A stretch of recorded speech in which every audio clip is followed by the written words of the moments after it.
But it's very interesting, like the way college students dress in America. It's like, it depends on which school you go to or like where. Yes.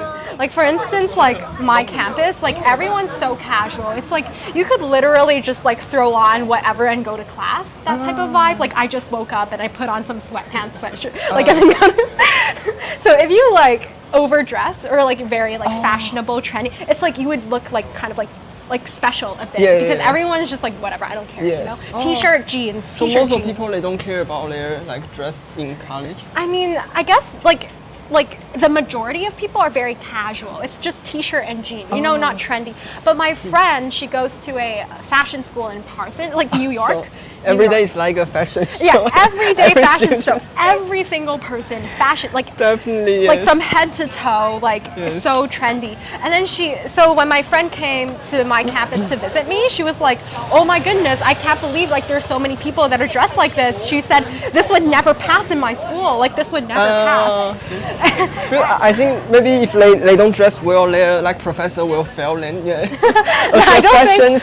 Like, department. How could you dress a shirt and a pants, a jeans? Well, that would be very funny. I mean, if I were a fashion major, I'd feel the pressure. Yeah. But I feel like it's less about like professor, but more so like the social aspect. Like everyone going to school is like head to toe glorious. Like you're not gonna show up in like a t-shirt and jeans. Like like that's weird. You know. Also, are the like apartments in Taiwan very different from maybe Canada? So different. So different. Like, what's the difference? In Canada, there are like so many houses. Like a lot of people live in houses. Like I live in a house. Like everyone lives. And obviously there are apartments too, but normally they aren't these like small apartments. Like either you live in a house or you live in like a really tall building, like an apartment building. This is kind of like, you know, it's like an apartment, but it's like not that tall. It's like short. And the design like that, like it's very different. But I guess it also depends on where you go. I don't know if you know, but in New York, there's like a very big city called Flushing, like the Chinatown. It's like not one or two streets. The whole city, it looks like China.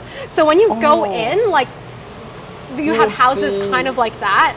I just love it so much. Like it feels so like different from New York with because New York it's like tall buildings and skyscrapers, but it's like Flushing is kind of like this kind of similar. I just think it's like very homely. It's like very warm. Like it's more like you'd feel more like comfortable and warm there. Like it's a home compared to New York because it's so tall and just like busy city, very cold. You know. Yeah. I like this. I very much like this. I think it's so interesting. I feel like there's a lot of Japanese influence in Taiwan. Yes, especially in this area, you can see so many maybe Japanese restaurants or buildings or izakaya here. What is izakaya? Izakaya is the Japanese people where they drink and have maybe barbecue. Oh my God! I remember, yeah, because I've been to like an izakaya like bar, but it was like in Toronto, not here. Yeah.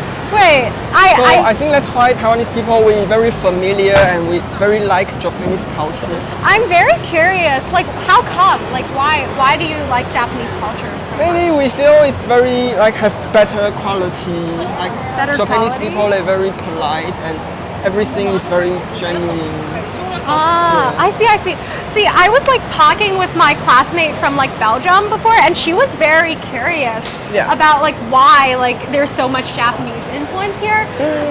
She also stayed in Japan for like a year. She's like very good at it. Because she said that she realized like in Korea, like like they don't really like Japanese influence. But the thing is, like the history, like it's with they're both like so she was like, why is the response so different?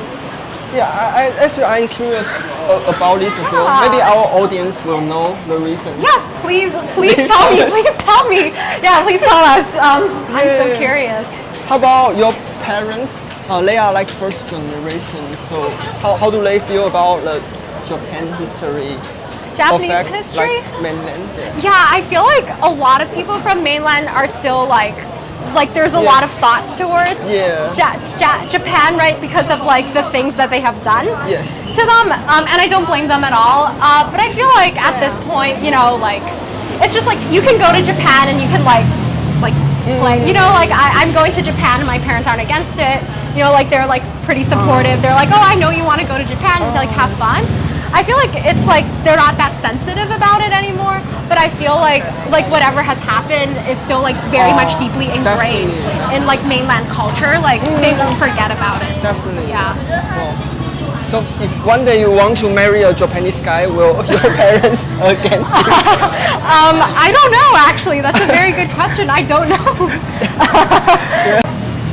Yeah, and my parents like support me. Like they pretty much also think that like it would be really nice for me to spend more time like reading more, like continuing education, because I don't plan on like getting a job right after my bachelor's. I'm thinking of either like at this moment I'm thinking of PhD or med school. Oh. Yeah.